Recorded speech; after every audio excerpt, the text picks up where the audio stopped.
YouTube, what the crap's going on? Are you all ready to get back to the patch-tastrophe known as the Baktria campaign? I am, and right off the bat, before you all notice it, you'll notice that this isn't exactly where I left off. You'll notice that I'm back already in possession of Ecbatana. Let me explain. So, I recorded the last, there was actually kind of a lost episode here. It really wasn't a whole lot of anything going on. I had to pass a few turns in this campaign, and I got into the fight to take Ecbatana back, and the game glitched out and screwed up my recording, which screwed up the stuff that I had before it. It was corrupt, so I wasn't able to use it. So there is a bit of time. I don't recall exactly where the last one went off, or left off, because I haven't gone back to watch it, but you can see here from the campaign map which territory I control.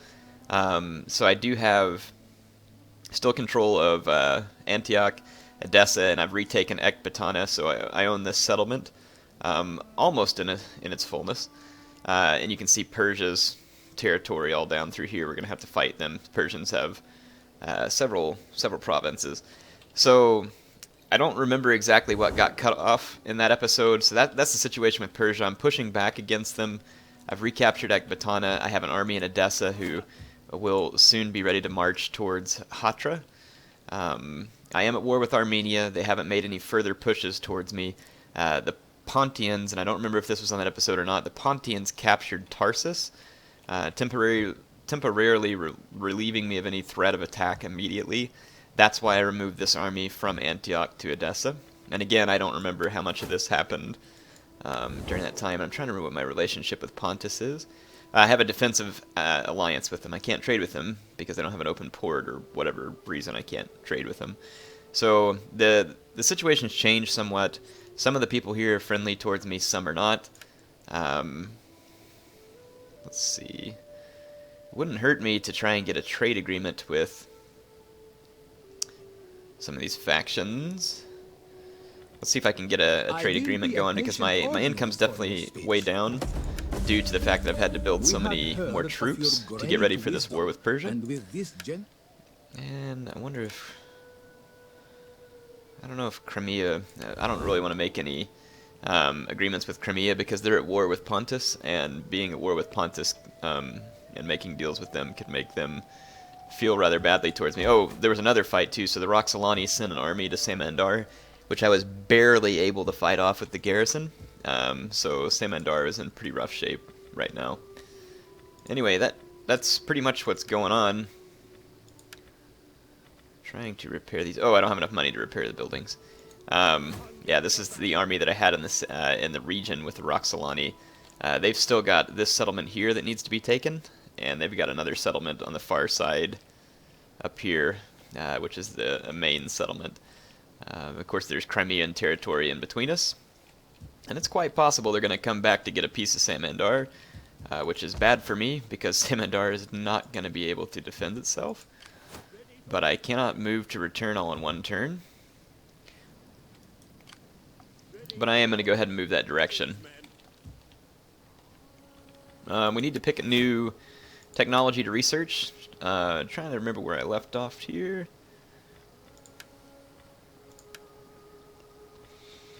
I've got a nice base of technology and military. I think we should move on and do some research on the philosophical side of things.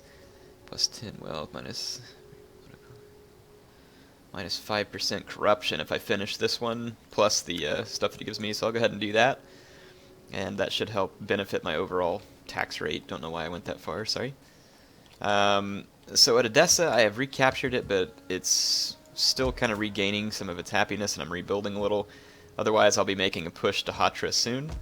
And I think, if I remember right, yeah, I have another army that I was trying to train back here, though I am running fairly short on funds, but I am trying to get a second army together to go put some pressure on the Persians.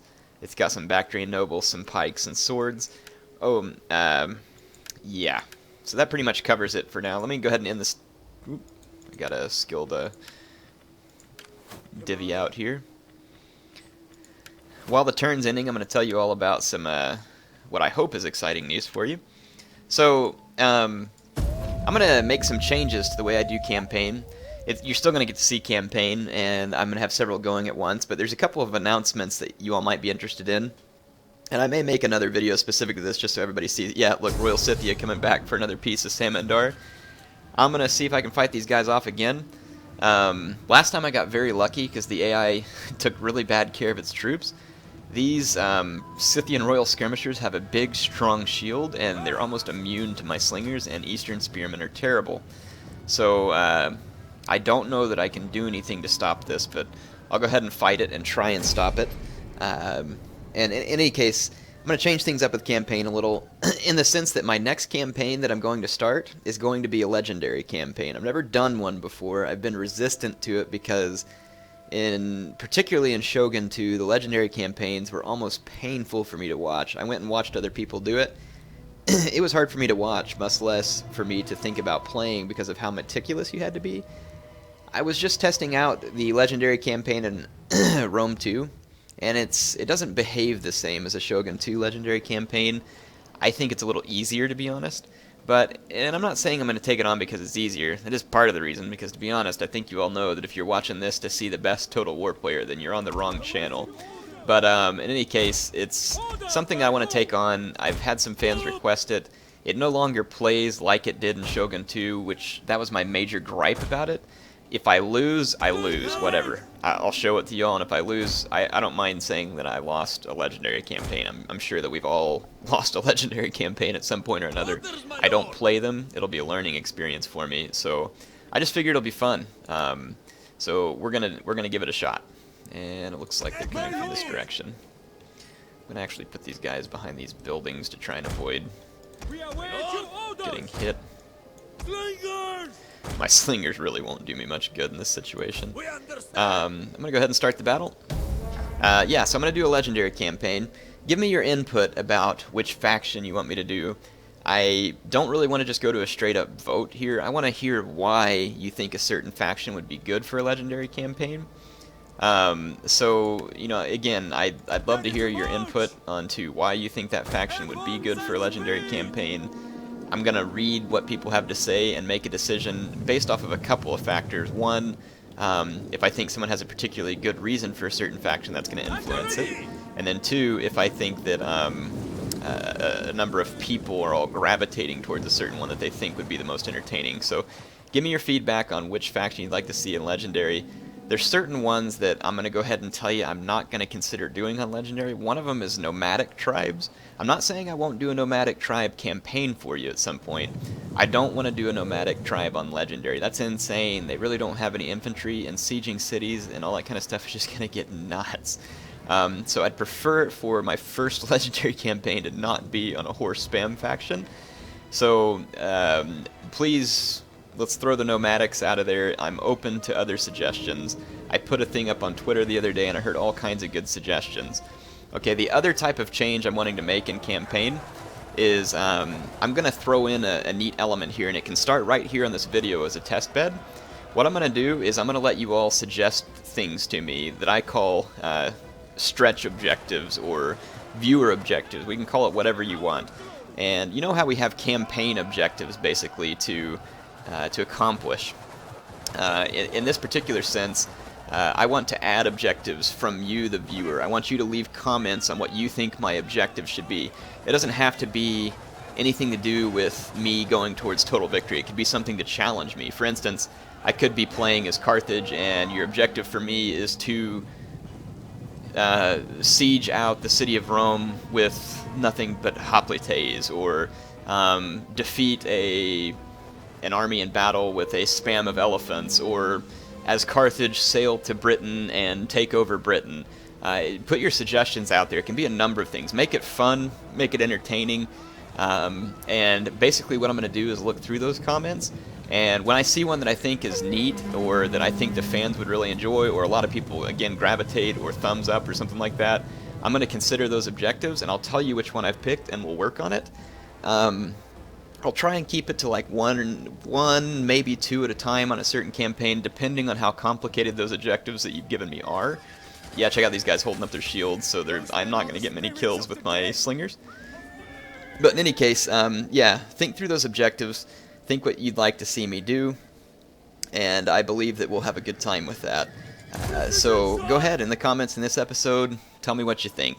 I'm certainly looking forward to it. I think it'll add an element of entertainment to my campaigns that, you know, keeps it fresh, keeps it alive, and forces me to do things that I wouldn't normally do, which ought to create some interesting scenarios in the campaign. Another thing I'm going to do is I may combine it with the legendary campaign, I may not, probably not. In fact, there's an achievement out there that looks like a whole lot of fun, and it's called This is Total War, I believe. Let me show it. Well, actually, I don't know if you can see Steam while I record it. That's a curious question. Let me see, because it pops up in-game. Yeah, okay, good. You can. I was just checking my broadcasting software to make sure you can see Steam. So you see all these achievements here. When I go to View Achievements, and you all can go look at the achievements and pick one in particular you want me to do, but there's a really good one, which I think it's called This is Total War, or the Total War or something. Let's see. It's gotta be in here somewhere. Yeah, right here. This is Total War. It says win the game, having declared war on every faction the turn you encountered them, as well as never negotiating a peace treaty. So I'm going to do a This is Total War campaign, and to be quite honest, and I'm not saying I'll do this, I'm going to listen to your input, and I'm not going to start these right away either. I'm going to finish these campaigns I'm on, or, you know, finish them, and I'll start a new one at that point. I don't mind running 2 or 3 at once. But, like, I was kind of thinking that This is Total War would be pretty fun with Sparta, because, you know, it'd be a great pun off of the whole This is Sparta thing from 300. But anyway, you all may think that's stupid. Just give me your input. There'll be a legendary campaign. There's going to be a This is Total War campaign. And in any of those campaigns, as long as it's reasonable, for instance, I'm not going to play a legendary campaign where you give me the stretch objective of screwing myself over to where I lose the campaign, but you can give me what you think would be a good objective in any of these campaigns. And of course, you know, I'll probably have a normal campaign going too, where you can just give me random stretch objectives. Like, for instance, murder all of your own faction members and see what happens, or just stupid stuff. It can be lots of fun. If we have to go back and load from an autosave, we can. I just want to have some fun with it. So anyway, I hope you all are excited about it. I am. I'm looking forward to seeing what you have to recommend. I think it's going to be a lot of fun. In any case, apparently the AI is just going to camp here, even though they have Skirmisher Cav. I'm just going to let my slingers finish unloading all their ammo, and I don't want to sit here for the remainder of the... I'd have to fast forward for another over 10 minutes. And you'd have to watch that, because I'm not doing this from Fraps. I'm doing this from XSplit, which records and renders at the same time. So I don't really want to stop recording, because then I'd have to piece it together in Sony Vegas and render it, and the quality's not as good. So I'm just going to waste the rest of my ammo with these slingers. I've done some damage to the horses back here, and then I'll just have to go try and kill the remainder of them with my spears. If they run off and throw javelins at me, it's probably going to kill me, because all I have is Eastern Spearmen, and they're quite terrible. And their javelins are going to have nice armor piercing. But again, I'm not going to... I could fast forward and win if the AI sits here, but I don't want to screw over the recording by doing that. My slingers are almost out of ammo anyway. We are at your command. Fire at anyone. I'm just going to go up here and see if the AI is dumb enough to get mixed up with my spears. If they are, then I'll be glad to finish their line. Oh, look, they're throwing flaming javelins. This is actually good for me in the sense that it's not going to cause a lot of damage. It's very bad for me in the sense that Eastern Spearmen are very low morale units. So you can see their morale is now down to 11 without even being attacked. And they're still causing damage to me. So it's almost certain to rout me, but I'm going to have to go ahead and just do something. So I'm going to put a frenzied charge on here, which speeds my guys up and hopefully gives me a little attack. Maybe if I can get into combat, I can stabilize my morale a little. Their troops are trying to flee from me, but getting caught. And even in melee, I don't expect much from these Eastern Spearmen. They're very weak. Their morale is holding right now, though, surprisingly, but I'm not going to keep counting on it. We'll see. They are up against Skirmisher Cav, which is notably weak. It's a good thing I'm not playing in the Duck mod, because Skirmisher Cav is much better in Duck mod. Look at this unit right here wavering, just from all the different all the different penalties. This one right here, same thing, wavering. My lord! Get forward! Our men flee the field of battle. This is a shameful display. Okay, here comes the enemy general. Or at least some of his men. I'm gonna have to see if I can kill him. Maybe I can lure the, yeah, my guys are getting torn to shreds at this point. Look, I have all of these skirmish units and mob attacking this one Scythian royal horse, and it's basically getting killed. These guys will probably rout all the flaming javelins, yep. And then the AI actually switched out of flaming javelin mode. Holy crap, maybe they did fix something. That'd be impressive to see. Well, that was my general, and the real question is, can these hundreds of men manage to kill 9 horsemen? Right now, my bet is on no, but we'll see. Our men flee the field of battle. More mob already routing. This is a shameful display. These are some beastly horsemen, considering that, you know, a few of them can overwhelm over hundreds of men. Check it out, they did it. The brave horsemen of Royal Scythia, taking down all of my pants-wetting eastern troops. Alright, so there we go, ending the battle. Didn't expect to win that one, but, you know, at least we killed a number of them. My army will get there on the next turn, and we'll just take Samandar back. The biggest downfall is it's going to hurt my income. But yeah, so, anyway, I can't wait to read your comments about what it is that you want me to do. It should be fun. Get creative, like I said. Or, you know, maybe it can be historical. Maybe semi-historical or something. Like, if I'm playing as a certain faction and you know something they did, you can suggest that. But you know, and I'll look at all the suggestions. Again, doesn't mean I'll get to do them all. Doesn't mean I can do them all at once or anything like that. But I'll do my best to incorporate it. I figure that'll make it a lot more viewer interactive. So it'll kind of be a little more interactive campaign experience with you all. Oh, check it out. There's another Roxolani army there just in time. Great. So they can field armies everywhere. And I've only got 1 to spare against them. So I definitely bit off more than I could chew when I attacked the Roxolani. It was a mistake.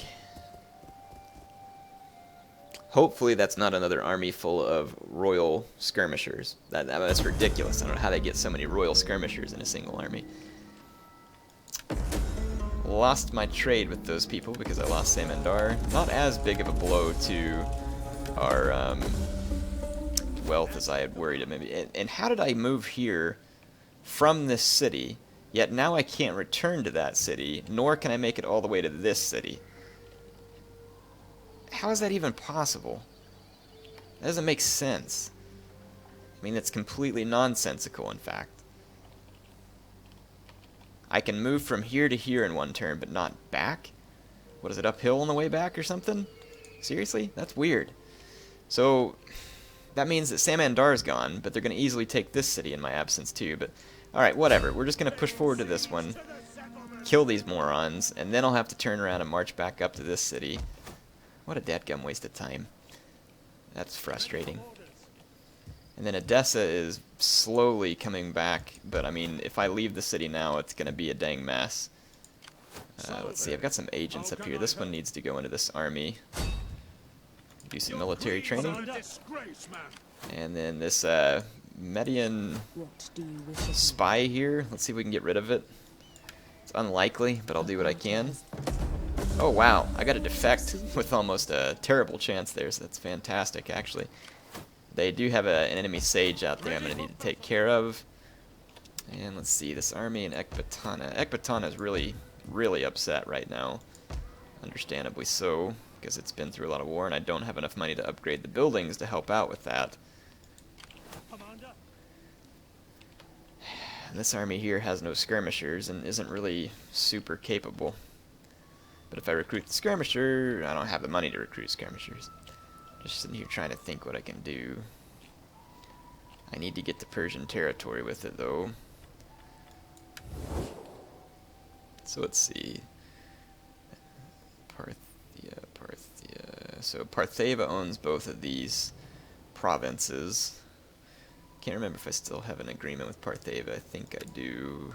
Maybe not anymore, though. Come, my friend. I have military access. We are men of words. They're neutral and so towards me. serve our peoples with honor. They don't like my war with Persia, but they do like other stuff that I've done, so Let's just go ahead and take this army. It's a little bit under-capable, but I need its help. I'm going to put it into forced march. Hopefully Partheva doesn't decide to backstab me. I can't remember if I have an agreement with Araya either. Yeah, they're my military allies, so... My friend, trade agreement. you honor this place with your arrival. Oops. I, your humble I still need servant military in matters access. of diplomacy, await. Okay. I am humbled So by I your have military honor. access from them as well. Let's look at the map and just make sure where I want to attack Persia from. Unknown Partheva. So I can march straight through on this path, and then I'd have 3 armies able to focus on Persia, and that should work. Oops. Let's tab back in. Yeah, well, I can show you kind of my overall plan rather than just talking about it, because I forgot I got these drawing tools here. So basically, this army from Hatra, and this army from Ecbatana, and then the other one coming across my lands so that we can do a big push into Persia there. So, let's get that started. And this army is now on forced march.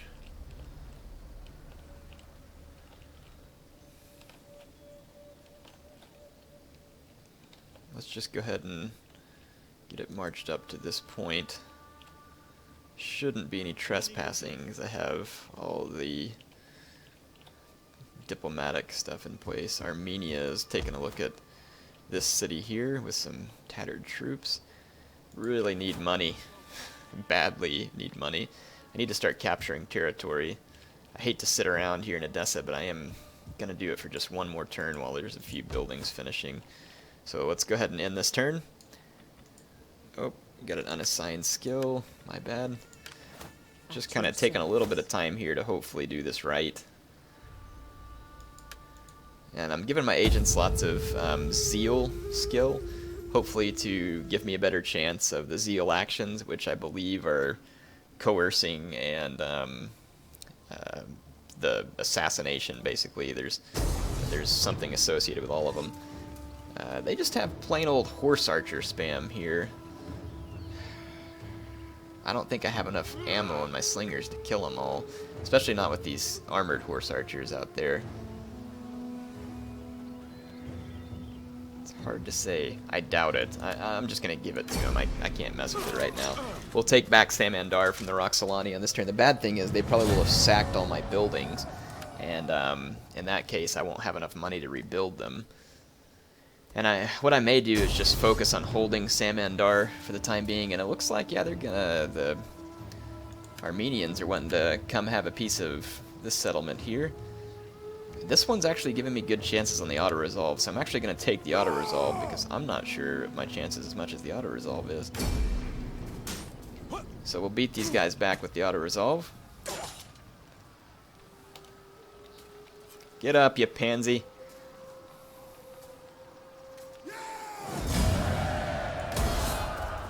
Alright, so we drove back the Armenians. Hopefully they don't have any more forces waiting right across the border. It's going to be kind of crummy having the Armenians right on my doorstep. I do believe Pontus is at war with them. If they're not, that may be a way for me to handle them, is to try and talk Pontus into it. Let's see, Media Atropatene using its agents to try and screw up Edessa and my army there, which is actually not good because I really need the public order at Edessa to hold long enough for me to move on. But clearly that's not going to happen with those bums there doing what they're doing. I could move that army. We beg for a treaty between our peoples. Some arrangement that I'll will take a give non-aggression us... pact. I don't have much money, but sure. I don't need any more wars going on around here right now. So the alliance between Persia and Media Atropatene has been broken. That's good. They did spread cultural propaganda and sabotage Ecbatana, which is bad, because now, well, it's not too bad actually at the moment. I'm gonna just go ahead and start marching to Hatra. Oh, I didn't check to see if I was gonna take attrition. Thankfully I didn't. And then what I'll do is, I'm not as worried about defending Antioch, and I don't have the money to build up this army, but I could go ahead and move this army to help defend Edessa with a garrison. we can take these agents and use what little money I have to try and manipulate these enemy agents, which I have a pretty dang good chance right here. I shall do what I must. Well, we at least hindered him and ranked up. Let's use this spy to see if we can do anything to this sage here. It's not looking super likely, but again, do what we can.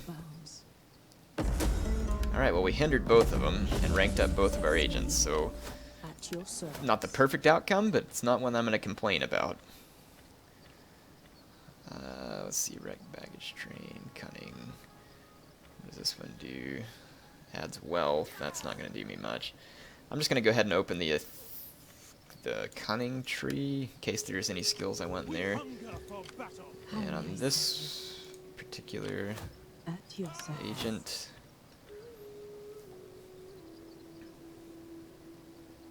this one gives me good counterintel and a chance of discovering hidden agents and armies. It'd be kind of handy to have these two working in concert with each other, so I'm going to go ahead and open that one up. Okay, that army needs a little more time. And let's see. This army's still just trying to march on through. Won't be too long before it gets along to where I need it to be. So we should be getting some revenge on Persia soon. Let's see what the situation is with Pontus and Persia. Pontus is quite friendly with me, very friendly in fact. They are not at war with Armenia. Or yeah, they are at war with Armenia. Good. I wonder if we could I offer am them a honored to full-on greet military such an alliance. ambassador of such worthy No. people. I wish it would My tell you ears why tingle they don't with want to accept that deal. anticipation. That would be helpful. That's if anybody from CA is watching, or if this gets past him, that'd be curious. Is there any way that we could add a tooltip that explains why certain diplomacy is not being accepted? Okay, I guess that army's out of movement orders. This army up here around Samandar is not out of movement orders, though. And check this out again. AI always abandons the city before you attack it.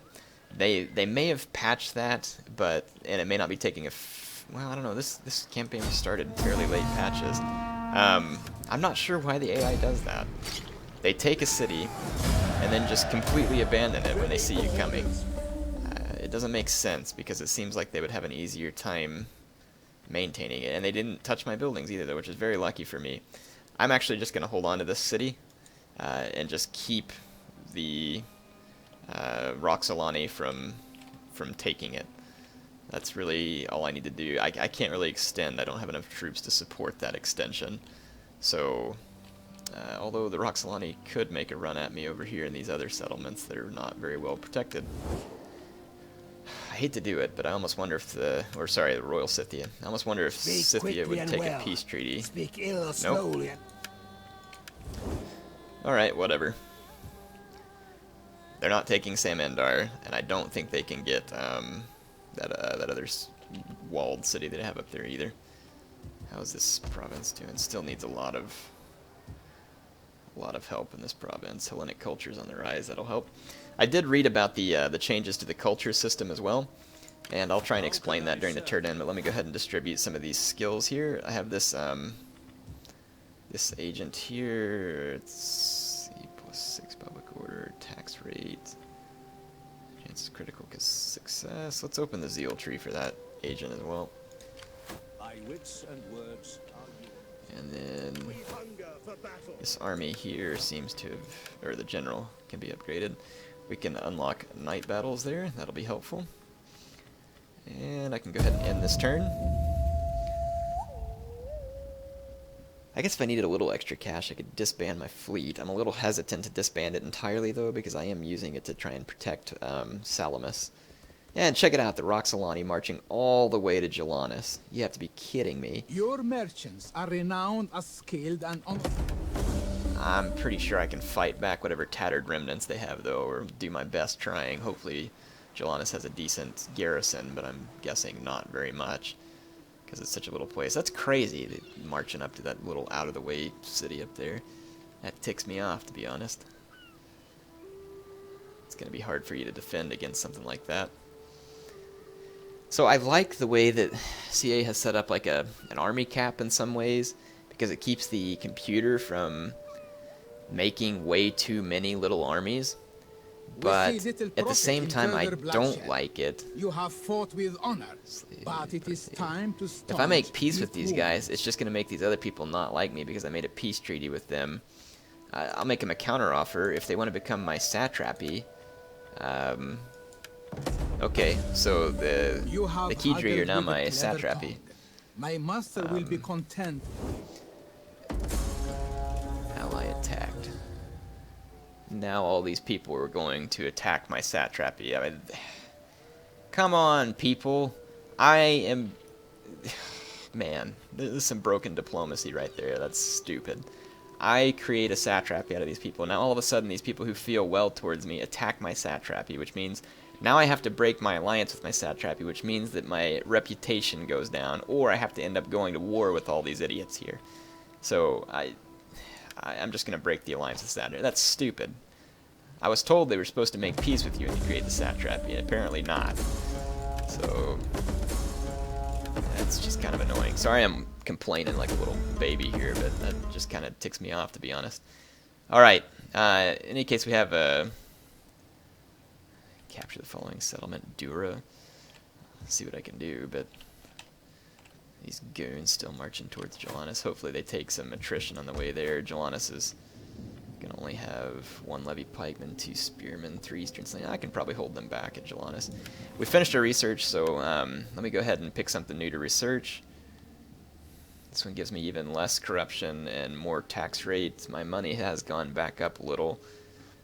I might go ahead and do that one just to get a little, or actually I've already researched that, never mind. Plus 20 wealth from 20% wealth from culture, plus 2 to conversion. That would be great, actually, so let's go ahead and research that.